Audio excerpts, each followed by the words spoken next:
ভোরের আলো ঠিকমতো ফোটেনি, তবু পদ্মার বুকে তখন জীবনের সাড়া। জেলেরা জাল ফেলে ছেঁকে আনছে সেই সোনা পদ্মার টাটকা মাছ। আর এই মাছই রোজ জড়ো হয় এক নিরবধি ইতিহাসের সাক্ষী হয়ে বেঁচে থাকা আড়িচা মাছের বাজারে।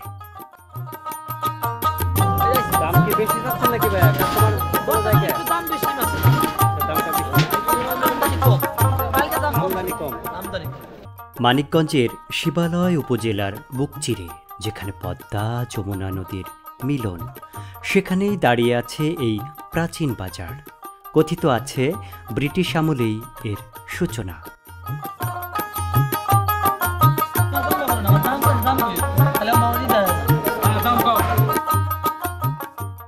তখন এটি ছিল জলপথ বাণিজ্যের গুরুত্বপূর্ণ কেন্দ্র। নদীপথেই কলকাতা, ঢাকা, কুষ্টিয়া, পাবনা সহ দেশের সর্বত্রই মাছ যেত এই আড়িচা বাজার থেকে।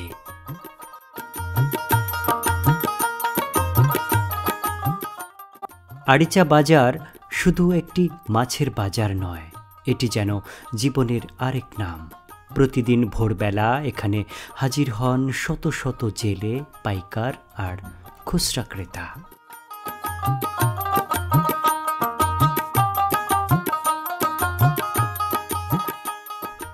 কেউ হকার, কেউ বা কয়েক পুরুষ ধরে মাছ বিক্রি করছেন। পদ্মার ইলিশ, কাতলা, বোয়াল, পাবদা, চিতল, পাঘার নামগুলো শুধু মাছ নয়, মানুষের আবেগ, তাদের বেঁচে থাকার অনুষঙ্গ, জীবন জীবিকার প্রধান চালিকা শক্তি।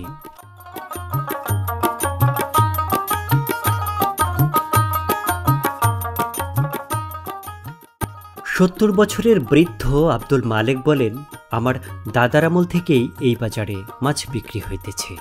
আমি ছোটবেলা থেকেই বাবার লগে এই বাজারে আসতাম। এই বাজার আমার জীবনের শিকড়। এই বাজার শুধু রুটি রুজির জায়গা নয়, এটি প্রজন্ম থেকে প্রজন্মান্তরের স্মৃতি ধরে রাখার এক জীবন্ত ইতিহাস।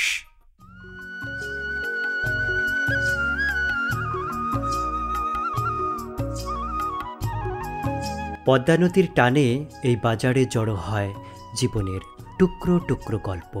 প্রতিটি মাছের গায়ে লেগে থাকে একটি করে গল্প, জীবনের, সংগ্রামের আর ভালোবাসার।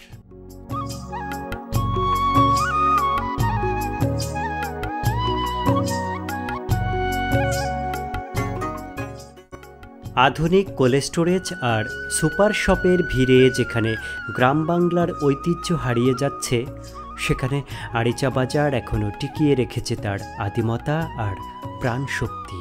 এখানে দাম চলে নিলামে, কথা চলে চোখের ইশারায়, আর সম্পর্ক চলে হৃদয়ের ভাষায়।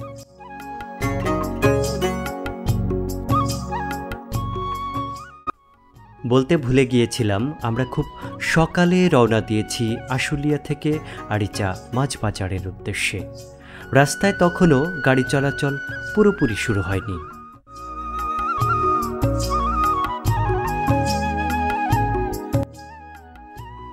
কথা হলো জেলে ভাইদের সাথে, তাদের মাছ ধরা, তাদের জীবন জীবিকা এবং জীবনের বিচিত্র সব অভিজ্ঞতা সম্পর্কে।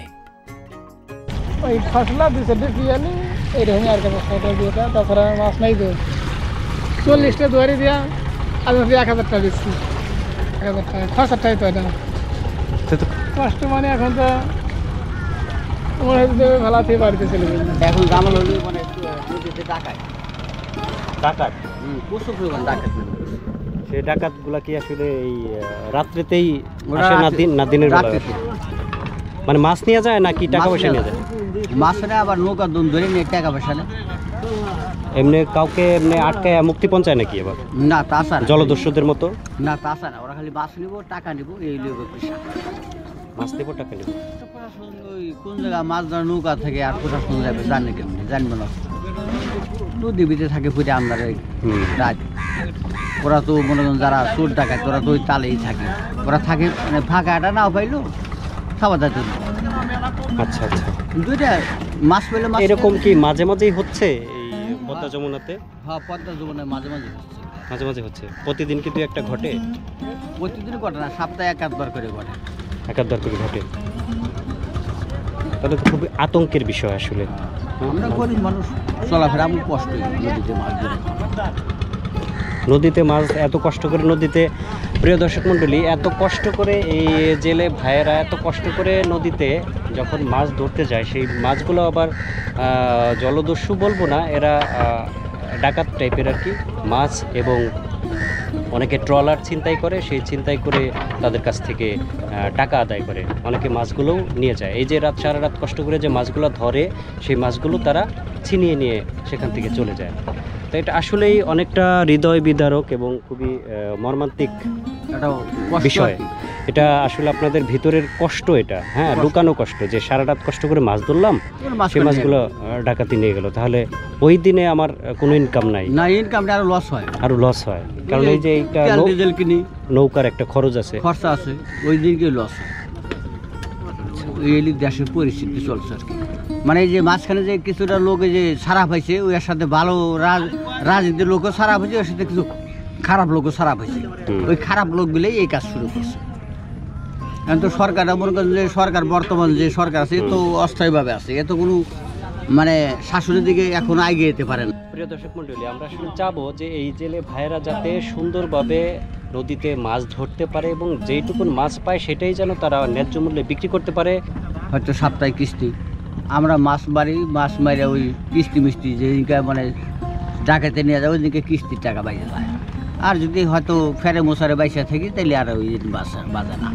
এই পরিস্থিতি চলছে। আর গরিব মানুষের বাড়িতে অত্যাচারটা বেশি বর্তমান, ভালো মানুষের দ্বারা তাগর বাড়ি অত্যাচারটা বেশি। তাছাড়া খারাপ লোক জায়গা তাগর কোনো অত্যাচার নেই, তারা তো দেশের রাজনীতি।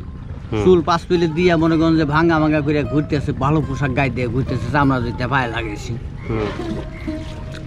আর নিরীহ লোক তাগরে খাওয়া খাইতে সময় মতো নেই, তারা দাড়ি মোছ ছাড়তো, হেঁটে আরও তার কাছে সবাইতে থাকে না। আমরা এই জেলে ভাইয়ের সাথে কথা বলে বুঝতে পারলাম তারা কতটা কষ্টে মাছ ধরছে এবং জীবনের এই কঠিন হিসাব মেলানোর চেষ্টা করছে।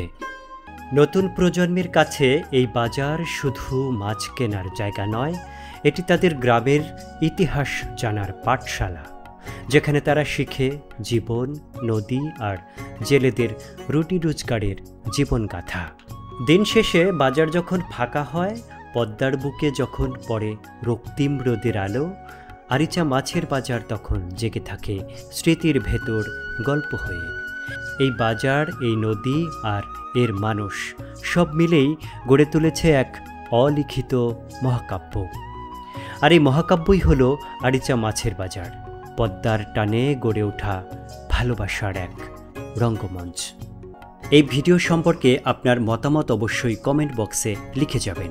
ভিডিওতে কি বাদ পড়েছে অথবা কি করলে ভিডিও আরও সুন্দর হবে লিখে জানাবেন।